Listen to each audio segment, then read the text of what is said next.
व्यक्तिमत्व, रॉयल व्यक्तिमत्व. तर ह्या रॉयल व्यक्तिमत्वाला मी विनंती करतो की 2च मिनिटात आपल्या सर्वांना मार्गदर्शन करायचे आणि या पुस्तकात हे पुस्तक घेतल्यानंतर त्यांच्या व्यक्तिमत्वाचा उलगडा आपल्याला नक्कीच होणार आहे.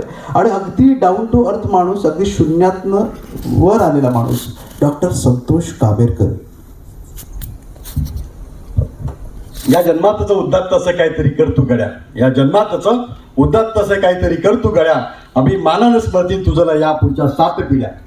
आज जे कार्य अनेक उद्योजक करतायत किंवा रचना आणि अमित करतायत, की 365 उद्योजकांना त्यांनी या ठिकाणी त्यांचे परिचय करून घेतला व्हिडिओ बनवून. आज पुस्तक आहे सप्तरंग उद्योजकतेचे.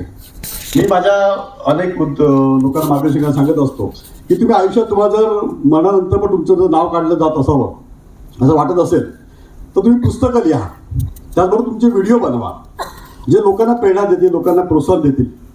आज अनेक मान्यवर या ठिकाणी आहेत, माझे मित्र उमेश जे आहेत, गेली अनेक वर्ष उमेश लोकांना प्रोत्साहन देत आहेत किंवा अनेक इथे बसलेले इतर मान्यवर आहेत. तर मी नेहमी सांगत असतो की त्यासाठी तुम्हाला काहीतरी समाजाच्या दृष्टीकोन प्रयत्न करा. मी माझ्या वाक्यामध्येही म्हणतो की ज्या ज्या गाड्या धुतल्या त्या गाड्या घेतल्या. आता नुकतीच 11वी गाडी माझी आली आहे कालच.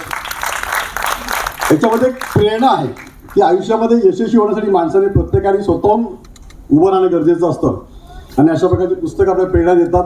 माझी देखील 15 पुस्तकं आहेत. एका बँकेचा संचालक आहे, गेले 20 वर्ष रिसॉर्टचा मालक आहे, नुकतेच नवीन एक 2 व्यवसाय सुरू केला आहे. एस्पोर्ट विला नावाने आम्ही एक ब्रँड बनवला, ज्यात आम्ही विलास वगैरे आमच्याकडे आहेत. आणि सॅटर्डे क्लबचं 20 वर्षापासून जास्त मी लाईफ मेंबर आहे. अनेक सामाजिक संस्था उभ्या केल्या आहेत आणि मला प्रेरणा द्यायला, लोकांना प्रोत्साहन द्यायला आवडतं. मी नेहमी म्हणतो कि मंजिलें उन्हीं को मिलती है, मंजिलें उन्हीं को मिलती है जिनके सपनों में जान होती है, पंखों से कुछ नहीं होता, बुलंद हौसलों से उड़ान होती है. आणि उडान घेण्यासाठी आपण सगळे सज्ज आहोत. आणि पुन्हा एकदा अमित रचनाचं अभिनंदन की एक छान उपक्रम करताय. रचना पुन्हा एकदा आणि त्यांच्या आईबाबांचं पण. आणि इथं बोलायला संधी दिल्याबद्दल धन्यवाद. थँक्यू चंद्रा.